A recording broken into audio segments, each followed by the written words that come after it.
তাপপ্রবাহ অব্যাহত থাকলেও শিক্ষা প্রতিষ্ঠানে ছুটি আর বাড়ছে না। আগামী ২৮ এপ্রিল থেকে শিক্ষা প্রতিষ্ঠান খোলার সিদ্ধান্ত নিয়েছে শিক্ষা মন্ত্রণালয়।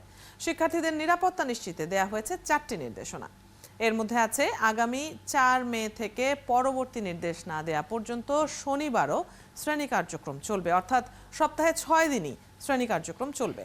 তাপপ্রবাহ সহনীয় পর্যায়ে না আসা পর্যন্ত সমাবেশ বা অ্যাসেম্বলি বন্ধ থাকবে। এছাড়া শ্রেণী কার্যক্রমের যে অংশ শ্রেণীকক্ষের বাইরে পরিচালিত হয়, অর্থাৎ সূর্যের সংস্পর্শে আসতে হয় এমন কার্যক্রম সীমিত রাখতে বলা হয়েছে। এদিকে ২৮ এপ্রিলের পর হিট অ্যালার্ট আরও এক দফা বাড়তে পারে বলে জানিয়েছে আবহাওয়া অধিদপ্তর।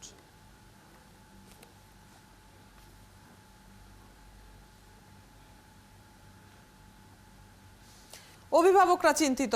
হাসপাতালে বেড়েছে গরমজনিত রোগে আক্রান্ত রোগী, যার মধ্যে বেশিরভাগই শিশু। এমন সময়ে স্কুল খোলার এই সিদ্ধান্ত নিয়ে আলাপে যাব আমরা। সাথে আছেন শিক্ষাবিদ অধ্যাপক SM হাফিজুর রহমান। স্বাগত জানাচ্ছি আপনাকে একাত্তরে।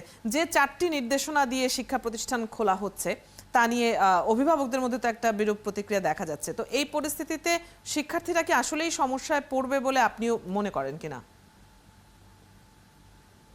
এটা দেশের যেহেতু তাপমাত্রা একটা বড় অংশ আমরা রেড অ্যালার্ট বলি, যে আমরা যেটা মানচিত্র দেখতেছি বিভিন্ন মিডিয়াতে, যে ম্যাক্সিমাম জায়গায় যে রেড টাইপ দেখা যাচ্ছে, সেই ক্ষেত্রে একটা আশঙ্কা থাকবে যে শিক্ষার্থীদের হয়তো কেউ কেউ অসুস্থ হয়ে পড়বে, শিক্ষকরা অসুস্থ হয়ে পড়বে, এই সম্ভাবনা থাকবে।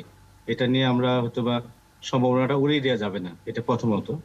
তো এই পরিপ্রেক্ষিতে আমরা যে ৪টা নির্দেশনা আসছে, সেটা প্রথমত যে বাকিগুলা ঠিকই আছে, যেমন অ্যাসেম্বলি বাইরে কাজ বা যেগুলো হয়তো সর্বত্র, কিন্তু আমরা যখন কারিকুলাম তৈরি করি আমাদেরকে সাধারণত ফ্লেক্সিবিলিটি অফ কারিকুলাম বলা হয় একটা ইস্যু, যে কারিকুলামে ওইরকম স্পেস থাকা, যে বাংলাদেশের মতো দেশগুলো যেখানে প্রাকৃতিক দুর্যোগটা খুব স্বাভাবিক ঘটনা, যেমন আগে আমাদের বন্যা বা ঘূর্ণিঝড় একটা বড় সম্ভাবনা, মানে বেশি ইস্যু ছিল।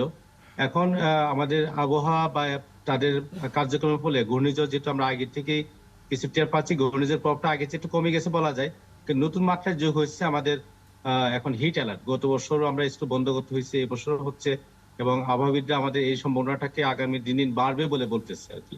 তো সেই ক্ষেত্রে কারিকুলামে যে ফ্লেক্সিবিলিটি বলা হয়, যে একটা কারিকুলাম তৈরি করার সময় আপনাকে ওই ফ্লেক্সিবিলিটি রাখতে হবে। যে বন্যা বাংলাদেশে একটা প্রবলেম ছিল, সেটা কিন্তু আগের তুলনায় একটু কমছে। বন্যা, হিট অ্যালার্ট, এই প্রবলেমগুলোর জন্য কারিকুলাম ফ্লেক্সিবিলিটি, যেমন আমরা বলি যদি একটা সাবজেক্টে 120 দিন ক্লাস করার সুযোগ থাকে স্কুলে বন্ধগুলা বাদ দিয়ে, কারিকুলাম হয়তো আমি 90 দিন বা 100 দিনের কন্টেন্ট তৈরি করবো, এটাই আমি একদম কারিকুলামের সঙ্গে যখন কাজ করতাম আমি সেটাই জানি। কিন্তু এই 7 দিন বন্ধ হলো এবং সেই জন্য আবার শনিবার ওপেন করে দেওয়া, যেখানে এটা আমি খুব একটা আমার কাছে যুক্তিযুক্ত মনে হয় না। এখনই শিক্ষণ ঘাটতি বা এসব চিন্তা করা আর কি। আমার মনে হয় এখানে যদি এটাই হয়ে থাকে, শিক্ষণ ঘাটতি তৈরি হবে আশঙ্কা করে, আমি বলবো যে তাহলে কারিকুলাম তৈরিতে কোনো একটা সমস্যা রয়ে গেছে, কারিকুলাম ত্রুটিপূর্ণ কারিকুলাম বলবো এটাকে।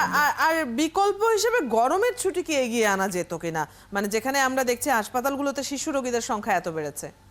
এটা আরেকটা অপশন আমি বলতাম, এটা যে আমরা মনে হয় যে এই ছুটিগুলোকে রিঅ্যারেঞ্জ করা। হ্যাঁ, আমরা এই ছুটিটাকে এখন দিয়ে আমরা অনেক সময় দেখা যায় কিছু ছুটি আছে যে ছুটিগুলো হয়তো আমরা কমিয়ে এনে বা এই ছুটিগুলোকে ইজিলি রিঅ্যারেঞ্জ করা যায় যেত। আমার কাছে মনে হয় এটা অ্যাটলিস্ট একটা একটা সিমটম হইতো যে হ্যাঁ, আমরা আপাতত আরো 7 দিন হয়তো বন্ধ রাখবো, কিন্তু আমরা ফিউচারে এই বন্ধগুলোকে আমরা কনসিডার করব।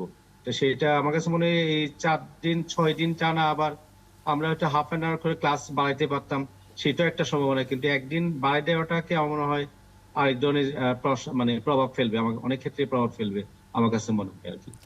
অনলাইন স্কুল কি বিকল্প হতে পারে? করোনা মহামারীতে অনলাইন ক্লাসের অভ্যাস তো তৈরি হয়েছিলই, জনপ্রিয় হয়েছিল।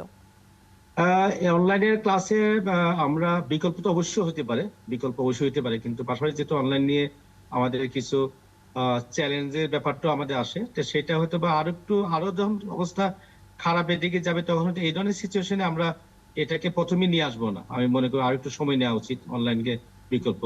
তো আমরা আপাতত ছুটিগুলোকে রিঅ্যারেঞ্জ করো একটা প্রথম চিন্তা হওয়া উচিত বলে আমি মনে করি। অসংখ্য ধন্যবাদ। আপনার পরামর্শ জানছিলাম আমরা, এবং এই যে নতুন করে আবারও 4টি নির্দেশনা সহ যে স্কুল খুলছে সে ব্যাপারে আপনার পর্যবেক্ষণ আমরা জেনে নিলাম। ধন্যবাদ যুক্ত হবার জন্য।